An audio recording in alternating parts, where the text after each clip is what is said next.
अस्सलाम वालेकुम। कैसे हैं मेरे बच्चे आप सब। आशा करती हूँ, मैं पूरी उम्मीद करती हूँ कि आप सब बहुत अच्छे होंगे, स्वस्थ होंगे, सुरक्षित होंगे और अपनी पढ़ाई भी कर ही रहे होंगे। हम पढ़ रहे हैं आदर्श बदला कहानी और इस कहानी के 3 गद्यांश हम अब तक बहुत अच्छे से पढ़ चुके हैं। और अब जो चौथा गद्यांश हम करने जा रहे हैं वो दृश्य 12 वर्ष के बाद का है। मतलब 12 वर्ष के बाद इस संसार में, इस समाज में, लोगों में किस किस प्रकार का परिवर्तन होता है, बदलाव होता है, वो हम इस गद्यांश में देखेंगे। खुद वो छोटा बच्चा बैजू बावरा अब 12 वर्ष के बाद बड़ा हो गया है, 22 साल का हो नवयुवक हो गया है और उसके अंदर किस किस प्रकार का परिवर्तन हो आया है हम इस गद्यांश में देखेंगे। तो ये रहा आपका गद्यांश 4, जिसमें हम आगे की कहानी पढ़ें। ऊपर की घटना को 12 बरस बीत गए। जगत में बहुत से परिवर्तन हो गए। कई बस्तियां उजड़ गईं, कई वन बस गए, बूढ़े मर गए, जो जवान थे उनके बाल सफ़ेद हो गए। क्या कह रहे हैं यहाँ पर लेखक कि इसके पहले जो हमने पढ़ा था कि उस ऊपर की घटना को, यानी अब तक हम जितना पढ़ चुके हैं उस घटना को 12 बरस बीत गए हैं और जो जगत है, जो संसार है, उसमें बहुत सारे बदलाव और बहुत सारे परिवर्तन आ गए हैं। जैसे कई बस्तियां थी जो उजड़ गई हैं ना, कई बस्तियां उजड़ जाती हैं तो कई नए नगर वन या नए वन बस जाते हैं। जो बच्चे होते हैं वो 12 वर्ष में काफ़ी बड़े हो जाते हैं और जो जवान होते हैं उनके बाल ही सफ़ेद हो जाते हैं, यानी वो भी अब एकदम जवान नहीं रहते, धीरे धीरे वो बूढ़े होने लगते हैं, उनके बाल सफ़ेद होने लगे हैं। और जो पहले से ही बूढ़े हैं तो 12 वर्ष में तो जाहिर है वो मर ही गए होंगे। तो ये सारे बदलाव अब इस कहानी में भी बताया गया कि 12 वर्ष में क्या क्या हो गया है ना, तो यही सब कहा गया है। अब बैजू बावरा जवान था और राग विद्या में दिन ब दिन आगे बढ़ रहा था। उसके स्वर में जादू था और तान में एक आश्चर्यमयी मोहिनी थी। गाता था तो पत्थर तक पिघल जाते थे और पशु पंछी तक मुग्ध हो जाते थे। लोग सुनते थे और झूमते थे तथा वाह वाह करते थे। हवा रुक जाती थी, एक समा बन जाता था। 12 वर्ष के बाद अब बैजू बावरा जवान था, है ना। पहले वो 10 साल का था, 12 वर्ष के बाद अब वो 22 वर्ष का एक नौजवान युवक था और 12 वर्ष में उसने गीत संगीत विद्या बहुत ही अच्छे से सीख लिया था। उसके राग विद्या में संगीत सुर की जानकारी दिन रात बढ़ ही रही थी, यानी हर दिन उसकी जो राग विद्या की का जो ज्ञान था, जो जानकारी थी, वो दिन ब दिन उसमें बढ़ोतरी ही हो रही थी। वो और ज़्यादा अच्छे से संगीत सीखते जा रहा था। सुर ताल की जानकारी उसकी दिन रात बढ़ ही रही थी। वो और माहिर, एक्सपर्ट, कुशल होता जा रहा था। उसके स्वर में एक प्रकार का अनूठा सा जादू था और जो वो गाते वक्त तान लेता था, यानी जब अपने स्वर को बहुत ऊंचे तान में लेके जाता था, अपने स्वर को ऊंचा उठाता था, उसमें तो एक आश्चर्यमयी मोहिनी ही थी। आश्चर्यमयी मोहिनी मतलब सुनने वाला आश्चर्यचकित हो जाता था और उसका मन मोहित हो जाता था। उसके तान में कहने का क्या तात्पर्य है, उसके तान में एक आश्चर्यमय मोहिनी थी। जो भी सुनता था वो आश्चर्यचकित हो जाता था, हैरान रह जाता था और उसके इस राग विद्या से, उसके इस तान लेने की का जो गुण था वो उससे मोहित हो जाता था, उस मन को मोह लेता था। तो यहाँ पे आश्चर्यमयी मोहिनी का अर्थ क्या हुआ, जो बहुत ज़्यादा हैरान करने वाला था और मन को मोह लेने वाला था, यानी कि आपके मन को पसंद आ जाए, वो ऐसा गाता था। अपना बना ले ऐसी शक्ति थी, जादू था उनमें। कहते हैं उसके गायन में ऐसी शक्ति थी, जब वो गाता था तो पत्थर भी पिघल कर टूट कर बिखर जाते थे। पशु पंछी यानी जो परिंदे थे, जानवर थे, बर्ड्स या एनिमल्स थे, वो भी मुग्ध हो जाते थे, खो जाते थे, उसके गायन की मधुरता में खो जाते थे, कहीं गुम हो जाते थे। ये तो पशु पक्षी थे। यदि मनुष्य जब बैजू का गीत सुनते थे तो झूमने लगते थे खुशी से, और वाह वाह करने लगते हैं। वाह वाह हम कब करते हैं? जब कोई चीज़, कोई बात हमको बहुत ज़्यादा प्रभावित करती है, कोई बात हमें बहुत अच्छी लगती है और मन से, हृदय से हम उस चीज़ की प्रशंसा करने के लिए वाह वाह करने लगते हैं। और यही बात बैजू के गीतों में होती थी। जब वो गाया करता था तो उसका प्रभाव ना सिर्फ पशु पक्षी में हुआ करता था, बल्कि मनुष्य भी जब उसका गीत सुनते थे तो झूमने लगते थे, वाह वाह करने लगते थे। चलती हुई हवा भी रुक जाती थी। ऐसा लोगों का कहना था कि हवा भी चलती थी तो उसके गीत सुनने के लिए रुक जाती थी। एक समा बन जाता था, एक माहौल बन जाता था, एक वातावरण बन जाता था, एक नया वातावरण निर्माण होता था। इतना अच्छा वो गाता था। इस परिच्छेद में लेखक ने हमें बताया है कि बैजू बावरा जवान हो गया है और अपने गान विद्या से लोगों को मोहित करता है। इस विद्या में प्रवीण और कुशल हो गया है, माहिर और एक्सपर्ट हो गया है। और इस विद्या में आश्चर्यमयी, मोहिनी एक कठिन और नया शब्द है। और इसके अलावा वाह वाह एक मुहावरा है जिसका अर्थ होता है बहुत ज़्यादा प्रशंसा करना। समा बन जाना मतलब एक वातावरण निर्माण करना। तो ये एक दो मुहावरा इस परिच्छेद में आया है। अब हम आगे देखते हैं। अब आगे हम हरिदास और बैजू के बीच एक बहुत ही महत्वपूर्ण संवाद देखेंगे।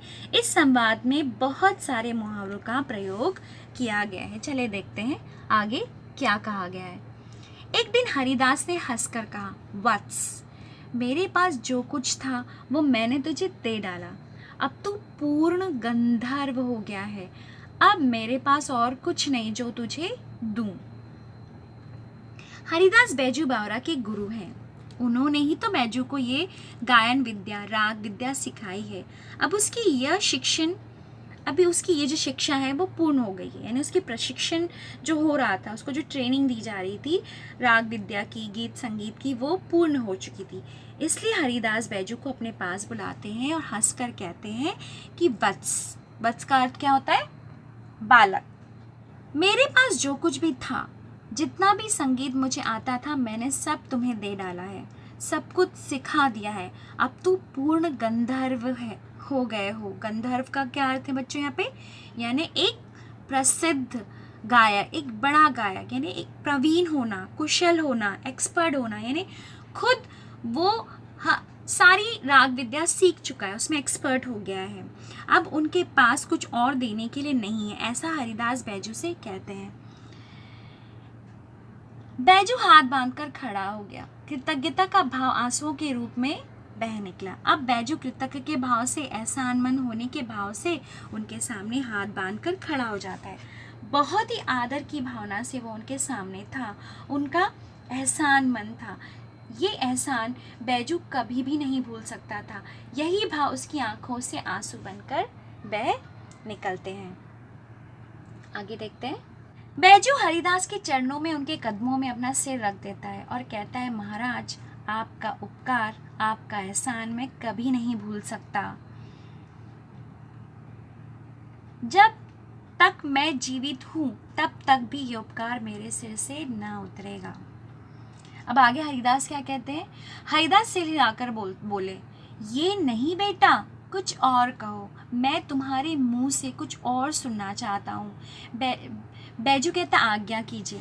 हरिदास उसकी बातें सुनते हैं, जैसे वो कृतज्ञता के भाव से, एहसानमंदी के भाव से वो अपने गुरु के चरणों में बैठ गया है और अपनी आंखों में कृतज्ञता के भाव भरकर उनसे कहता है कि मैं जब तक जीवित हूँ मैं आपका एहसानमंद रहूँगा। लेकिन परंतु हरिदास ये सब नहीं सुनना चाहते थे, वो उससे कुछ और सुनना चाहते हैं। इसीलिए वो उसकी बातें सुनते हैं और ना में सिर हिलाते हैं और कहते हैं, ये नहीं बेटा, कुछ और कहो, मैं तुम्हारे मुंह से कुछ और सुनना चाहता हूँ।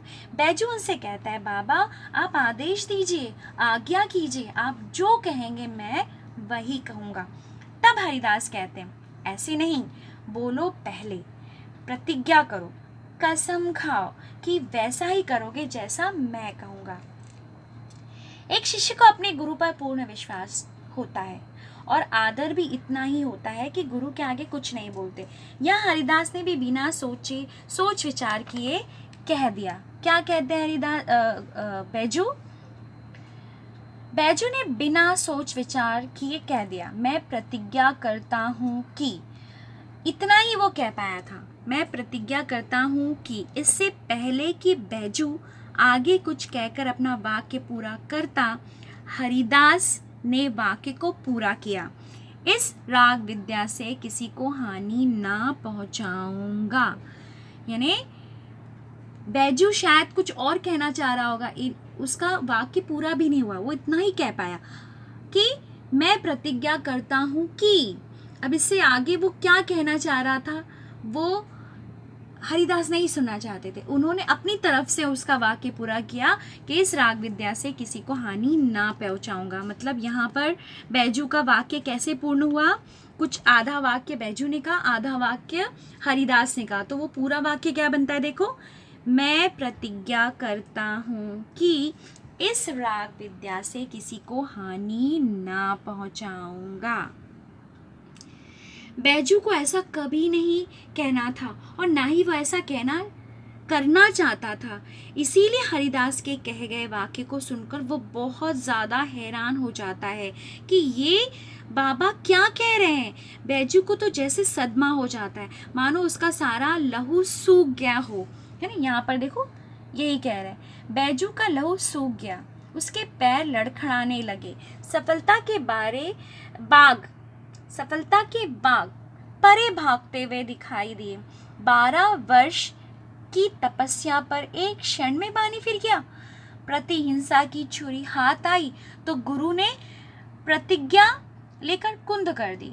बैजू ने होठ काटे, दांत पीसे और रक्त का घूंट पीकर रह गया, मगर गुरु के सामने उसके मुंह से एक शब्द भी ना निकला। गुरु गुरु था, शिष्य शिष्य था, शिष्य गुरु से विवाद नहीं करता। यहाँ पे क्या जब हरिदास ने उसके वाक्य को पूरा किया तो बैजू हक्का बक्का रह गया, वो हैरान रह गया कि ये बाबा क्या कह रहे हैं। उसके तो शरीर का सारा खून ही सूख गया हो, लहू सूख गया हो। ये भी एक मुहावरा है जिसका अर्थ होता है भयभीत होना। बैजू बहुत ज़्यादा डर जाता है, उसके तो पैर ही लड़खड़ाने लगते हैं। यहाँ पर लड़खड़ाने लगे ये भी एक मुहावरा है जिसका अर्थ होता है पैर डगमगाना। उसे ऐसा लगता है कि वो अब गिर जाएगा, उसके पैरों तले ज़मीन खिसक रही है। 12 बरस तक दिन रात उसने जिस उद्देश्य, जिस मकसद से तपस्या की है, अब जब वो पूरा करने का समय आया है तो बाबा उसे ऐसा करने से मना कर रहे हैं। जिस तानसेन ने उसके पिता को मृत्यु दंड दिया था, मुझे भी उसे वही सज़ा देनी है, तभी तो मेरा बदला पूरा होगा। इसी उद्देश्य को पूरा करने के लिए ही तो उसने इतनी तपस्या करके ये गान, गीत, संगीत की विद्या सीखी थी। अभी तो सफलता मिलने ही वाली थी। वो बाग, सफलता के बाग अब उसे खुद से दूर होते हुए दिखाई दे रहे थे। उसे ऐसा लग रहा है कि वो सफलता के बाग उसे भागते हुए दिखाई दे रहे थे। मतलब अब क्या वो तानसेन से बदला नहीं ले पाएगा। 12 वर्ष की तपस्या पर एक क्षण, एक पल में पानी फिरता हुआ दिखाई दे रहा था। यहाँ पर पानी फिर गया, ये भी एक मुहावरा है।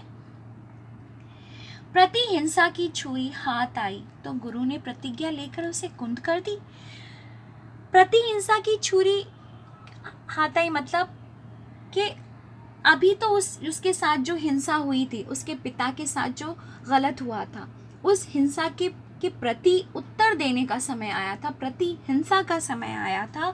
और उस उत्तर देने की जो छुरी है ना, जो अवसर, जो मौका उसके हाथ लगा था, सुनहरा मौका उसके हाथ लगा था, अब उस अवसर को ये जो गुरु है उसे गंवाना चाहते हैं। यानी यहाँ पे उसको इस बात को किस वाक्य से उन्होंने दर्शाया? प्रतिहिंसा की छुरी हाथ आई तो गुरु ने प्रतिज्ञा लेकर कुंद कर दी, यानी उसके हाथ बांध दिया, वो कुछ नहीं कर सकता, उससे प्रतिज्ञा ले ली है उन्होंने। ये कैसी प्रतिज्ञा गुरु ने मुझसे ले ली है? बैजू अपने गुरु के आगे बहुत विवश और बेबस हो गया था, कुछ बोल ही नहीं पा रहा था। विवशता के कारण वो कभी अपने होठ काट रहा था तो कभी गुस्से की भावना को दबाने के लिए अपने दांत पीस रहा था। रक्त का घूंट पीकर रह गया था, मतलब उसे बहुत गुस्सा आ रहा था परंतु वो अपने गुस्से को दबा रहा था। इस परिच्छेद में बहुत से मुहावरों का प्रयोग किया गया है, जैसे लहू सूख जाना, भयभीत होना, पैर लड़खड़ाना, डगमगाना, पानी फिर जाना, बर्बाद होना, होठ काटना यानी क्रोधित होना, दांत पीसना का अर्थ होता है क्रोध प्रकट करना, रक्त का घूंट पीना मतलब अपमान सहन करना, या आप कह सकते हैं गुस्सा मन में दबाना। तो ये सारी बैजू की प्रतिक्रियाएं थी, ये जो सारे मुहावरों का प्रयोग करके लेखक हमें बैजू की प्रतिक्रिया बता रहे हैं कि जब हरिदास उससे प्रतिज्ञा लेते हैं कि तुम अपनी इस राग विद्या से किसी को हानि नहीं पहुंचाओगे, तो ये सुनकर बैजू बावरा के अंदर कौन कौन सी प्रतिक्रिया होती है और वो किस प्रकार से उसे प्रकट करता है, किस तरह से खुद पर वो काबू करता है, कंट्रोल करता है और विवश होकर गुरु के आगे कुछ नहीं कह पाता है, क्योंकि गुरु गुरु होता है और शिष्य शिष्य। शिष्य अपने गुरु से विवाद या बहस नहीं करता है, क्योंकि यदि शिष्य कठोर तपस्या के बाद कुछ बन पाता है तो उसमें उसके गुरु की मेहनत का भी योगदान होता है और गुरु अपने शिष्य का कभी बुरा नहीं चाह सकते हैं। यहाँ हरिदास ने भी बैजू के लिए अच्छा ही सोचा था, इसी कारण उसे ऐसी प्रतिज्ञा, ऐसी कसम ली है। बैजू भी अपने शिष्य होने का हक अदा करता है, ना चाहते हुए भी वो अपने गुरु की बात मान लेता है और कोई विवाद, कोई बहस नहीं करता है। तो इस परिच्छेद में हमने क्या पढ़ा कि किस प्रकार 12 वर्ष तक बैजू तपस्या करता है और संगीत विद्या को प्राप्त करता है, उसमें प्रवीण, एक्सपर्ट, कुशल हो जाता है और जब अपने गुरु के सामने कृतज्ञता प्रकट करता है, एहसान जतामंद होता है, तो गुरु उससे प्रतिज्ञा लेते हैं कि वो अपनी इस राग विद्या से किसी को कोई हानि या नुकसान नहीं पहुंचाएगा। उस पर बैजू की प्रतिज्ञा क्या होती, यहाँ तक हमने पढ़ा है। बच्चों, अब तक हम कहानी आदर्श बदला के 4 गद्यांश पढ़ चुके हैं और उसी कहानी के 2 भाग हमने पूरे कर लिए। गद्यांश 5 और 6 में कहानी का तीसरा भाग बताया गया है, तो यहाँ से आपकी कहानी का तीसरा भाग शुरू होता है। तो हम देखेंगे कि आगे की कहानी इन गद्यांश में किस तरह बताई गई है। देखते हैं। कुछ दिन बाद एक सुंदर नवयुवक साधु आगरे के बाजारों में गाता हुआ जा रहा था। लोगों ने समझा इसकी भी मौत आ गई है। वे उठे कि उसे नगर की रीति की सूचना दे दें, मगर निकट पहुंचने से पहले ही मुग्ध होकर अपने आप को भूल गए और किसी को साहस ना हुआ कि उससे कुछ कहे। दम के दम में ये समाचार नगर में जंगल की आग के समान फैल गया कि एक साधु रागी आया है जो बाज़ारों में गा रहा है। क्या बताया है इस परिच्छेद में बच्चों? कि वही आगरा शहर है, वही बाज़ार है जहाँ का नियम क्या है कि आप ऐसे खुले में गीत नहीं गा सकते। कई साल पहले यहाँ पर ऐसे ही कुछ साधु भी अनजाने में गीत गाते हुए चले आए थे और उनको इस अपराध के तहत मृत्युदंड दिया गया था। अब बहुत सालों बाद वही दृश्य देखने को मिल रहा है कि यहाँ पर एक सुंदर नवयुवक यहाँ के बाज़ारों में गीत गाता हुआ जा रहा है। अब लोगों को वही समझा ना कि यहाँ का तो नियम यही है कि आप ऐसे गीत नहीं गा सकते, तो फिर ये साधु क्यों गीत गा रहा है। अब उनको ऐसा लगा कि ऐसे में तो इसकी मौत ही आई है, इसलिए ऐसे गीत गा रहा है। अब वो इसे रोकना चाहते थे, उसे बचाना चाहते थे। वे अपनी जगह से उठे कि उसे नगर की रीति मतलब यहाँ का जो नियम है, रिवाज है, यानी जिस तरह का यहाँ पर चलन है, वो जाकर उसको बता दे, उसकी सूचना, उसकी खबर उसको उस साधु को दे दे ताकि वो ऐसे खुले में गीत ना गाए। मगर जैसे ही वो उसके निकट पहुँचे, उसके करीब पहुँचे, उससे पहले ही जैसे ही उसके गीत, उसके स्वर, उसके तान उस लोगों के कानों में पहुँचे, वे जैसे मुग्ध हो गए, खो से गए, इतने ज़्यादा मोहित हो गए कि उन्हें कुछ पता ही नहीं चला, अपने आप को भूल गए और किसी को भी ये साहस ना हुआ, कोई भी ऐसी हिम्मत ना कर सका कि उससे कुछ कहे। दम के दम में ये समाचार, दम के दम यानी तुरंत, जैसे फौरन कोई चीज़ तेज़ी से फैल जाती है ना, तुरंत ये समाचार नगर में जंगल की आग के समान फैल गया। जंगल की आग के समान फैलना, ये भी एक मुहावरा है। इसका अर्थ क्या होता है कि कोई भी बात बहुत तेज़ी से फैल जाती है। जैसे जंगल में अगर एक पेड़ पे आग लग जाती है तो वो आग बहुत तेज़ी से फैलती चली जाती है ना। जंगल की आग को रोक पाना बहुत मुश्किल हो जाता है। उसी तरह ये खबर, यहाँ पे मुहावरे लेने का तात्पर्य यहाँ पे ये है कि जो खबर है कि यहाँ पर एक साधु रागी आया है जो गीत गा रहा है, तो ये खबर बहुत तेज़ी से पूरे आगरा शहर में फैल गई। अब साधु रागी, रागी किसे कहते हैं? जो राग विद्या जानता हो, जो मतलब ऐसे कोई भी गीत नहीं गा रहा है, कोई ऐसा व्यक्ति गीत गा रहा है, ऐसा साधु गीत गा रहा है जिसे राग विद्या पता हो, बहुत अच्छे से सीखा है, समझा है, तो उसे रागी कहते हैं। जिसे गीत संगीत सब आता हो। तो ये साधु रागी यहाँ आया है और गीत गा रहा है। ये खबर दम के दम में तुरंत जंगल की आग की तरह बहुत तेज़ी से फैल गई और ये बाज़ारों में गा रहा है। सिपाहियों ने हथकड़ियाँ संभाली और पकड़ने के लिए साधु की ओर दौड़े, परंतु पास आना था कि रंग पलट गया।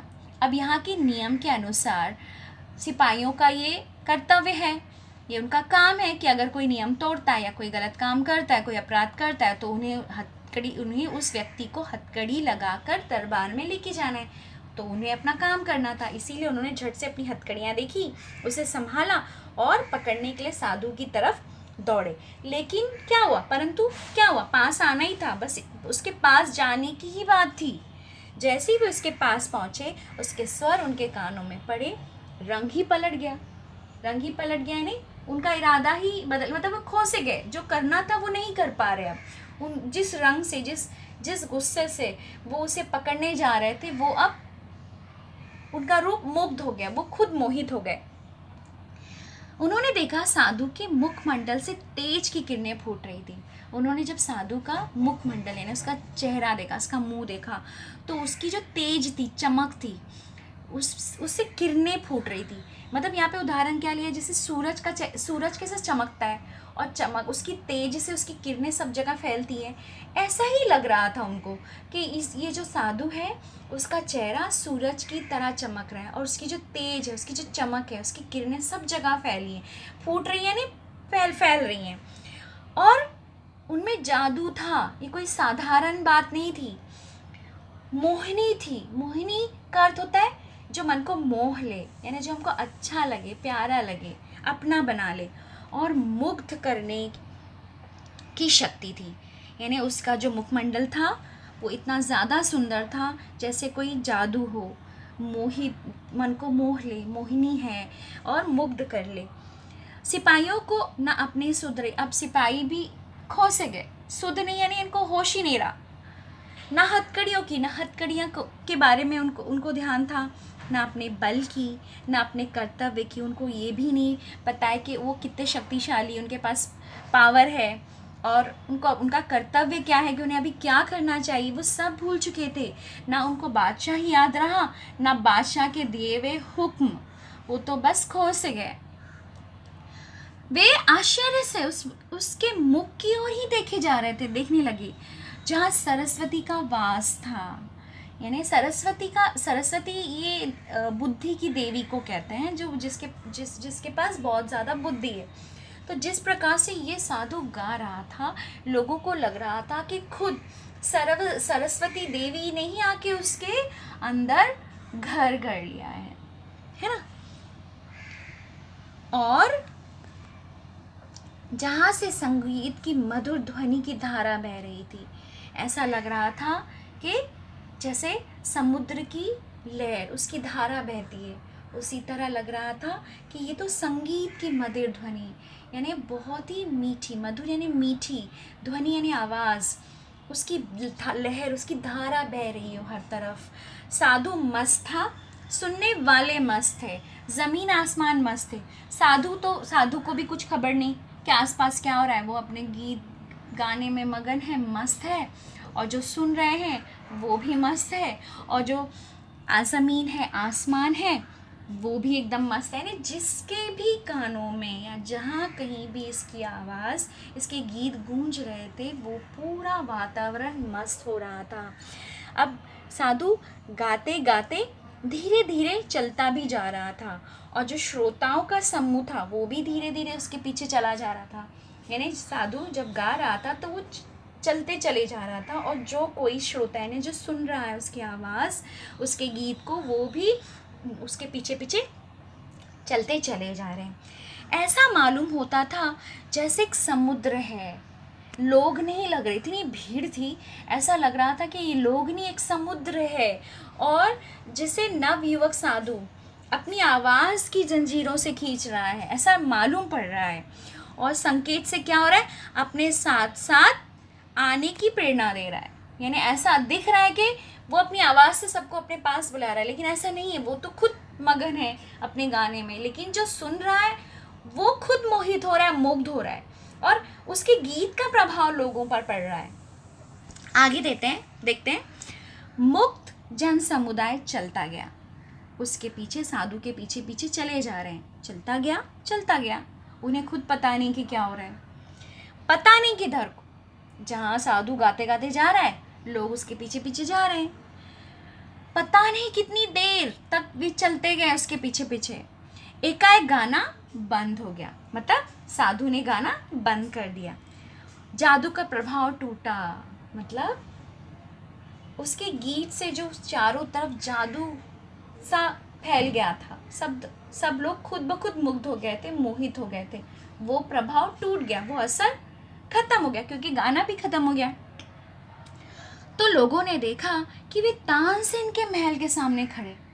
अब वो घबरा गए, उन्हें दुख और पश्चाताप के हाथ मले और सोचा, पश्चाताप के हाथ मलना मतलब बहुत ज़्यादा अब उन्हें बुरा लग रहा है कि अरे दुख हो रहा है और पछता रहे हैं, पछतावा हो रहा है कि हम यहाँ क्यों आ गए, ये हम कहाँ आ गए। ये उनको पछतावा भी हो रहा है और दुख भी हो रहा है। अब उनको साधु के लिए भी दुख है कि साधु तो बेचारा अज्ञान है और वो अज्ञान के मतलब उसे नहीं पता यहाँ का नियम, वो गाते गाते भी यहीं आ गया, मौत के द्वार पर आ पहुँचा था। यानी जहाँ पर उसकी जान को खतरा है वहीं पर आके पहुँच गया है ना। भोली भाली चिड़िया अपने आप अजगर के मुंह में आ फंसी थी और अजगर के दिल में ज़रा भी दया ना थी। भोली भाली चिड़िया किसे कहा है यहाँ पर, साधु को, नवयुवक साधु को। और अजगर किसे कहा है, तानसेन को। मतलब अगर तानसेन ने सुन लिया, उसे पता चलता है कि ये साधु गीत गा रहा है, तो वो उसे मौत की सज़ा सुनाएगा। यही डर यहाँ के लोगों को था, इसीलिए उन्होंने कहा कि बेचारा ये साधु अज्ञान है, अनजान था, हमें बहुत दुख है कि हम इससे बता नहीं पाए, इसकी अब उन्हें पछतावा है कि अब उसकी जान वो नहीं बचा सकते। और ये अब साधु मासूम सा यहाँ पर अब मौत के द्वार पे आ गया, खुद अपनी मौत की जगह पर पहुँच चुका है। तानसेन के मन में तानसेन को इतना क्रूर बताया कि अजगर बता दिया है ना, इतना कठोर बताया। ये कहा है कि उसके दिल में ज़रा भी दया नहीं, अगर ये माफ़ी भी मांगेगा तो भी तानसेन उसे मौत की ही सज़ा सुनाएंगे। इस बात का लोगों को बहुत ज़्यादा दुख और पश्चाताप होता है। अब आगे देखते हैं। ये रहा गद्यांश 6। कहानी के माध्यम से ये गद्यांश ज़्यादा महत्व रखता है क्योंकि यहाँ पर वो गायक साधु और तानसेन आमने सामने संवाद करते हैं और दोनों जब आपस में बात करते हैं तो उनके व्यक्तित्व के बारे में पता चलता है कि जब तानसेन बोलता है तो उसके बातों से अहंकार झलकता है और वहीं जब ये साधु बात कुछ कहता है तो उसकी बातों से उसके अंदर का आत्मविश्वास और वो जिस शांत भाव से वो तानसेन के हर प्रश्न का उत्तर देता है या उससे बात करता है वो हमें दर्शाता है। तो ये गद्यांश कहानी के माध्यम से ज़्यादा महत्व रखता है, इसीलिए इस गद्यांश को हम बहुत ज़्यादा ध्यान से पढ़ेंगे। अब हमने पिछले गद्यांश में देखा कि किस तरह से सारे लोग तानसेन के महल के आगे आके खड़े हो गए और साधु का गीत रुकने के कारण अब सब लोगों को होश आया। उसी प्रकार तानसेन भी अपने महल से बाहर निकलते हैं तो क्या होता है, चलो देखते हैं। तानसेन बाहर निकला, वहाँ लोगों को देखकर वो हैरान हुआ और फिर सब कुछ समझकर नवयुवक से बोला, तो शायद आपके सिर पर मौत सवार है। तानसेन बाहर आते हैं, ठीक है। साधु और लोगों की भीड़ वो अपने घर के बाहर देखते हैं कि इतने सारे लोग यहाँ पर क्यों जमा हुए हैं, और वो हैरान हो जाते हैं। और फिर जब सब बात समझ में आती है तो फिर वो साधु से ही पूछते हैं और कहते हैं, अच्छा तो शायद आपके सिर पर मौत सवार है, मतलब तुम मरना चाहते हो इसीलिए यहाँ आए हो, है ना। खुद चलकर यहाँ पर महल के सामने आकर गाना, इसका परिणाम जानते हो। तानसेन की बातों में अहंकार था, उसकी बातें बहुत संयम से, शांत भाव से वो साधु सुनता है। अब वो क्या उत्तर देखते हैं, चलो देखते हैं। नवयुवक साधु मुस्कुराया, जी हाँ, मैं आपके साथ गान विद्या पर चर्चा करना चाहता हूँ। यानी साधु को तो पता है कि उसे क्या करना है, इसीलिए वो उनकी बातों से हैरान नहीं होता है। लेकिन तानसेन ज़रूर हैरान है कि ये खुद मौत के मुंह में चल कर आया है, और वो उसे सचेत भी करना चाहते हैं कि तुमको पता है तुम क्या कर रहे हो।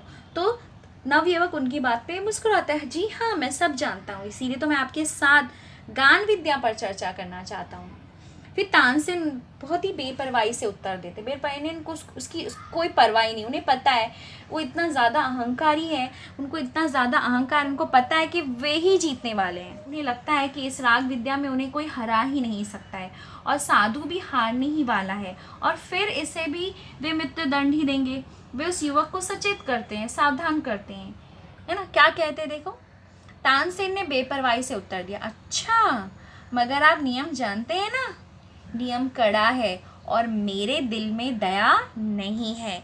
मेरी आंखें दूसरों की मौत को देखने के लिए हर समय तैयार है, नवयुवक, और मेरे दिल में जीवन का मोह नहीं है, मैं मरने के लिए हर समय तैयार हूँ। उस नवयुवक साधु के उत्तर पर तानसेन ने बहुत बेपरवाही से उत्तर दिया। क्या कहते हैं वे कि ठीक है, तुम मेरे साथ मुकाबला करना चाहते हो ना, चर्चा करना चाहते हो, लेकिन तुमको यहाँ का नियम तो पता है ना, और ये नियम बहुत ही कड़ा है, और तुम ये मत सोचना, है ना, मेरे दिल में ज़रा भी दया नहीं है। मेरी आंखें हमेशा दूसरों की मौत देखने को तैयार रहती हैं। तुम जब हार जाओगे तो मुझसे फिर माफ़ी की या दया की कोई मांग नहीं करोगे, क्योंकि मेरे मन में ज़रा भी दया नहीं है। यहाँ पर वो पूरे अहंकार से कहते हैं, उनको पता है वही जीत, उनको ऐसा लगता है उन्हें कोई हरा ही नहीं सकता। और उसी प्रकार ये साधु भी, ये नवयुवक भी बहुत ही शांत भाव से कहता है, और मेरे दिल में जीवन का मोह नहीं है, मैं मरने के लिए हर समय तैयार हूँ। मतलब वो क्या कहता है, मेरे दिल में भी जीवन का कोई मोह नहीं, कोई चाहत नहीं है, मैं मरने के लिए तैयार हूँ। बैजू तानसेन के डराने पर भी नहीं डरता है, इसलिए उन्हें कहता है कि मुझे अपने जीवन से कोई प्यार नहीं है।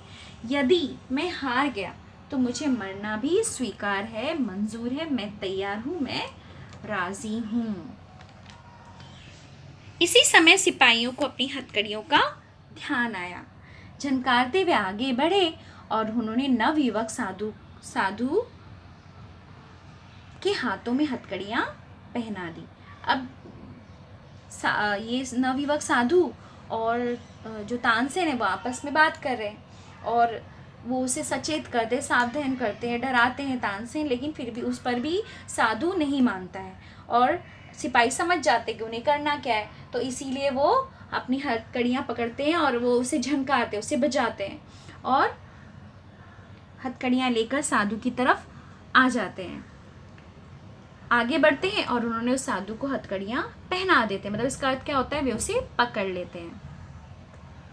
अब भक्ति का प्रभाव टूट गया, श्रद्धा के भाव पकड़े जाने के भय से उड़ गए, और लोग इधर उधर भागने लगे। सिपाही कोड़े बरसाने लगे, और लोगों के तितर बितर हो जाने के बाद नवयुवक साधु को दरबार की ओर ले चले। अब क्या हुआ यहाँ पर, उसके साधु के गाने के कारण जो भक्ति का एक समा बन गया था, लोगों पर भक्ति का जो प्रभाव पड़ गया था, वो अब गाना रुक जाने के कारण टूट गया था। और ये बात तो सच ही है ना कि कोई किसी का नहीं होता। यदि लोग जो थोड़ी देर पहले उस साधु के लिए दुखी थे, चिंतित थे, पछता रहे थे, अब सिपाहियों के और तानसेन को देखकर अपनी जान बचाने के लिए इधर उधर भागने लग रहे थे, उनके मन में जो श्रद्धा के भाव थे वो पकड़े जाने के डर से उड़ गए थे। इसलिए वो अब अपनी जान बचाकर भागना चाहते थे। सिपाही भी उस समूह पर क्या कर रहे थे, कोड़े बरसा रहे थे, यानी वो भी उन्हें भगा रहे थे वहां से। ठीक है। और भीड़ तितर बितर हो जाने के बाद नवयुवक को दरबार में वो ले गए। तितर बितर होना मतलब ये भी एक मुहावरा है, तितर बितर हो जाना यानी बिखर जाना। तो यहाँ पर लोग बिखर गए थे, यानी इधर उधर भाग रहे थे, क्योंकि सिपाही उनको कोड़े बरसा बरसा के भगा रहे थे। तो इस डर से वो जिसको जहाँ जगह, जहाँ अवसर, यानी जहाँ भी भागने को जगह मिल रही थी वो भाग रहे थे। और जब सब चले गए तो सिपाही ने साधु को पकड़ लिया और दरबार की ओर ले चले। अब आगे देखते हैं। जैसे ही उनको दरबार में ले गए तब क्या हुआ, दरबार की ओर से शर्तें सुनाई गई। कल प्रातः काल नगर के बाहर वन में तुम दोनों का गान युद्ध होगा।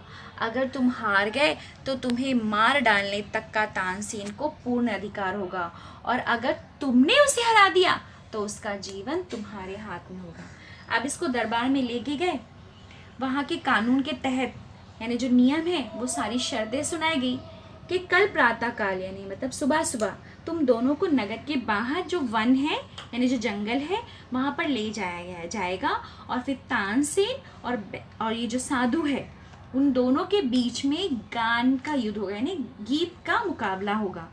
अब दोनों का और साधु से कहा गया कि अगर तुम तानसेन से हार जाते हो तो यहाँ के नियम और कानून के तहत तानसेन को ये पूरा अधिकार होगा कि वे तुम्हें मृत्युदंड दे सके, और अगर तुम तानसेन को हरा दोगे तो तानसेन का जीवन तुम्हारे हाथ में होगा। तुम्हें भी अधिकार होगा, तुम जो चाहे निर्णय ले सकते हो, चाहे तो तुम तानसेन को सजा दो या फिर मृत्युदंड भी दे सकते हो। ये सारी शर्तें दरबार में सुनाई गई।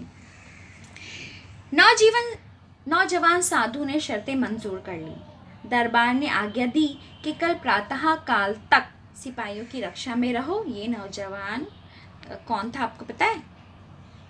ये बैजू बावरा था। नौजवान साधु ने सारी शर्तें मान ली। वो तो सब कुछ जानता था, अपनी पूरी तैयारी से ही तो यहाँ आया था, इसलिए सब कुछ सरलता से, विनम्रता से वो मानता जा रहा था।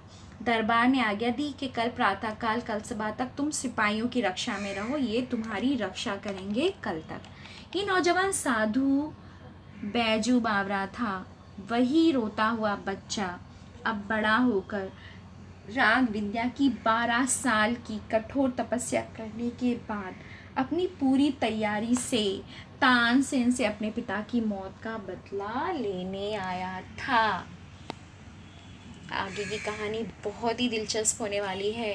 अब हम आगे देखेंगे कि किस प्रकार तानसेन और बैजू बावरा का गान युद्ध होता है। आगे की कहानी हम अपने अगले वीडियो में देखेंगे। तब तक के लिए बच्चों अपना ख्याल रखना, स्वस्थ रहना, खुश रहना। अल्लाह हाफिज़।